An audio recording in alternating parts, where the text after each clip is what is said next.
Hello guys, so in this video we will take a closer look of the table of content or TOC. So here we have this window here, it's called the table of content. If you cannot see it anytime, you can just come here and enable it from here again. Here the table of content is used to show your data frames and all the layers you have on your map. So let's start from the top here. Here called list the layers by drawing order. So here just list all the layers in one data frame based on the order of visibility on the map. So we have the base map on the bottom, we have the raster layer, and this is the default regular order for them. You have the base map and then any raster images on top of it, and then the polygons, and then the lines, and then the points. The next option here we have list by source, and this one will list your data based off the source it's coming from. So as we know, this 4 feature classes we have here, we created it in a database in our course data folder inside a dataset called California dataset. And we have this 3 raster images inside the folder, and we have the OpenStreetMap, which is the base map coming from ArcGIS Online, so it have no source showing. And the next icon here is list by visibility. So this one will list your layers based on which one is visible and which one is not visible. So if I come back here and I enable Orange County raster image, I will see that it became visible right here.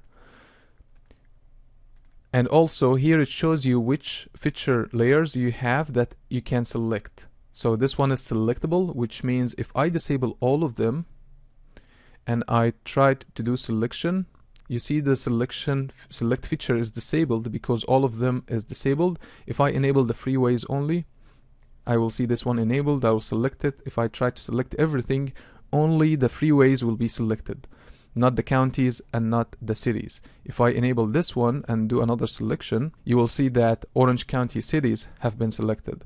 So that means you can enable or disable your selection from here. And the reason to use this one, sometimes if you have a lot of layers, if you have a lot of data, and every time you select something, something else is selected with it, you don't want that, you come here and disable the selection from here. And this icon here is just to show the symbology for it or hide it. Now we have here list by selection, and this one will list the layers based on which layer is selected and how many features selected in this layer. So here it shows you that the freeways, we have 44 features selected on the freeways, and on the Orange County cities we have 33 features selected. So if I clear selection, you will see that all of them will be deselected. If I select only this one, you will see that you have 2 features selected in freeways. You can clear selection from here, and you can also toggle your selection, enable selection or disable selection for this layer from here.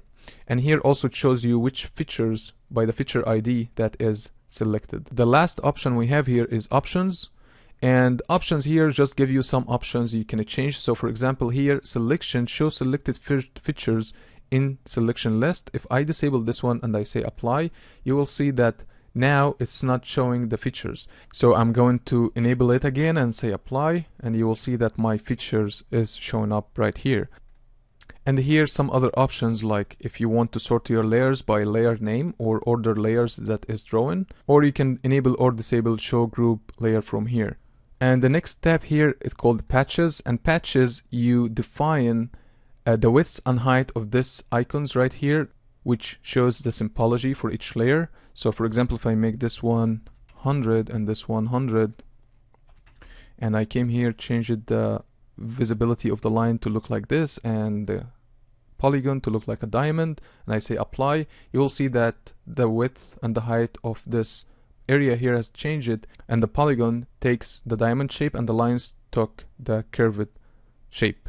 So I'm gonna put this back again, and this is the options we have here. So now you know what each one of this does. So this one here is called data frame, and the data frame is containing all the layers you have on the map at once. So for example, if I came here and I said enter another data frame, it will add another data frame for me here, and it will activate it for me. I can click on it and change the name for it, and the data frame will show what layers inside of it. So for example, if I took this layer and show it right here, it will show this layer only based on this data frame, and the map will only show the active data frame. So this one is active. So if I came right here and I right click and say active, it will activate this data frame for me.